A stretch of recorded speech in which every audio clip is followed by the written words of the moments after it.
샬롬 1월 27일 맥체인 성경 읽기 해설입니다. 세움북스에서 출간한 임승민 목사님의 해설입니다. 창세기 28장에서 야곱은 하란을 향해 집을 떠나죠. 에서의 분노는 이삭과 리브가도 어찌할 도리가 없을 만큼 거대했죠. 리브가는 가족의 파탄을 막기 위해 야곱을 자신의 오빠 라반의 집으로 보내죠. 초라한 행색으로 집을 떠난 야곱은 베델이라는 곳에서 돌을 베고 잠에 들죠. 그곳에서 아브라함에게 주셨던 것과 거의 동일한 약속을 하시는 하나님을 만나죠. 장자권 분쟁으로 모든 것을 상실한 야곱에게 하나님께서 먼저 찾아와 주신 겁니다. 그러나 야곱의 성품은 쉽게 변하지 않았습니다. 그는 하나님과 거래를 하죠. 무사히 돌아오게 해주시면 하나님을 섬기겠고 11조를 하겠다고 약속하죠. 하지만 그는 이런 제안을 할 필요가 없었죠. 하나님께서는 이미 그를 돌보시겠다고 약속을 하셨기 때문이죠. 15절에 내가 너와 함께 있어 내가 어디로 가든지 너를 지키며 너를 이끌어 이 땅으로 돌아오게 할지라 내가 내게 허락한 것을 다 이루기까지 너를 떠나지 아니하리라. 아멘. 우리는 행위를 기초로 해 하나님의 돌보심을 요청할 필요가 없죠. 우리가 할 일은 하나님의 약속을 믿는 겁니다. 그분께서 자기 백성들을 향해 가지고 계신 자비로운 계획을 믿을 때 우리는 더욱 담대히 행동할 수 있죠. 에스더 4장은 민족이 전멸당할 상황에서 모르드게와 에스더가 결단하는 장면이 나오죠. 모르드게는 유다 사람을 진멸하라는 조서 초본을 에스더에게 전달합니다. 그러나 에스더는 선뜻 행동하지 못하는데요.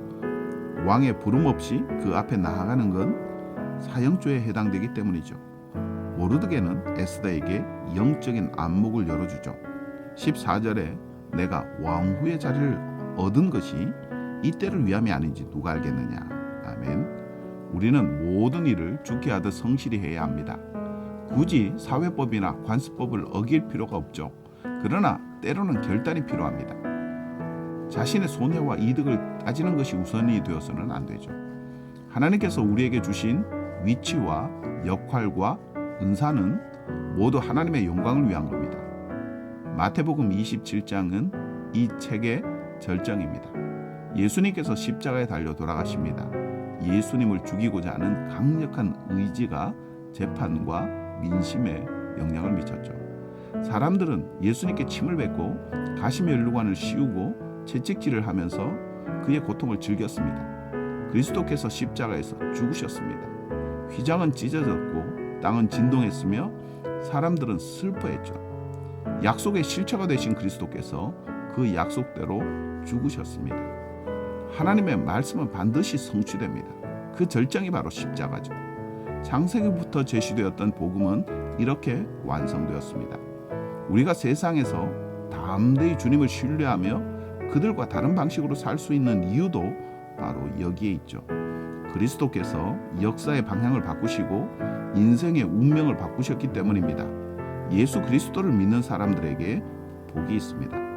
사도행전 27장은 예루살렘을 떠나 로마로 압송되는 바울의 여정이죠. 배를 타고 이달리아로 가기로 했는데요.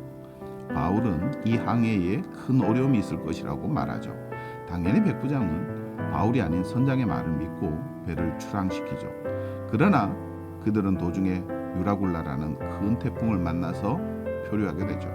굶주림과 두려움에 떨고 있는 사람들에게 바울은 안전을 장담하죠. 25절에 여러분이여 안심하라.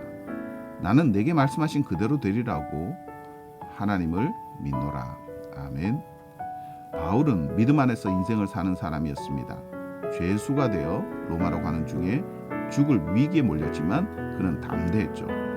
세상과 인생이 하나님의 말씀대로 될 것을 확실히 믿었기 때문이죠. 오늘 우리에게는 바울과 같은 믿음이 있습니까?